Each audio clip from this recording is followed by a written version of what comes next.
જયદેવભાઈ, જે રીતે Donald Trump અમેરિકાએ ભારત પર 50% ટેરિફ લગાડ્યો અને હવે સમાચાર મળી રહ્યા છે કે 18% જેટલો ટેરિફ કરી દેવામાં આવ્યો છે.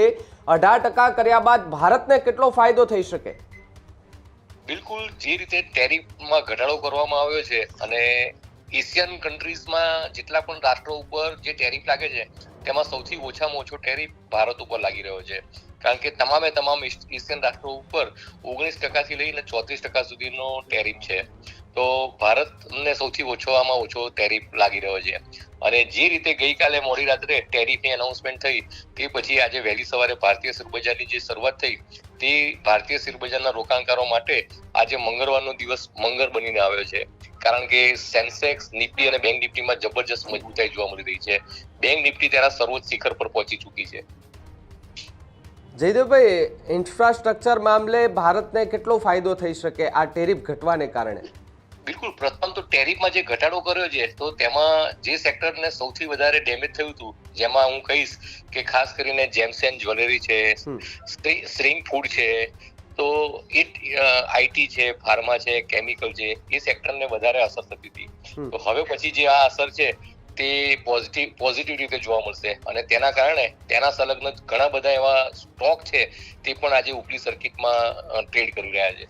જયદેવભાઈ, જે રીતે આપણે જોઈએ છે કે છેલ્લા 15 દિવસથી ગુજરાત નહીં પરંતુ ભારતની અંદર સોનાનો અને ચાંદીના ભાવમાં કડાકો બોલતો જોવા મળે. અચાનક પાછો ભાવ જે છે તે નીચે આવી જાય. આ ટેરિફના કારણે સિલ્વર અને ગોલ્ડમાં કોઈ હજુ પણ ફેરફાર થાય એવો ખરો?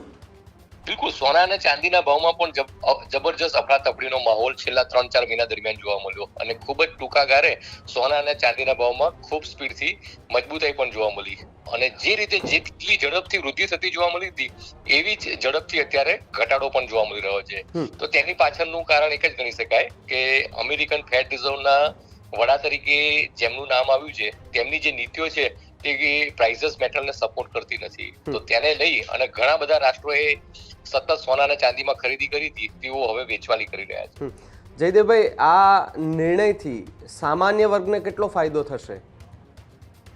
બિલકુલ, આ નિર્ણય આવ્યો તેનાથી સામાન્ય વર્ગ કરતા જે સેક્ટરને ડેમેજ થયું હતું, ખાસ કરીને textile sector, gems and jewellery sector, અન્ય ઘણા બધા સેક્ટરોને બહુ જ ખરાબ અસર થઈ હતી. તો તેમાં હવે જે ચેતનવંતી અસર જોવા મળશે અને તેના કારણે રોજગારીનું સર્જન પણ ખૂબ જ પોઝિટિવ વેમાં થશે. તો આ એક સારી અને સકારાત્મક બાબત ગણી શકાય.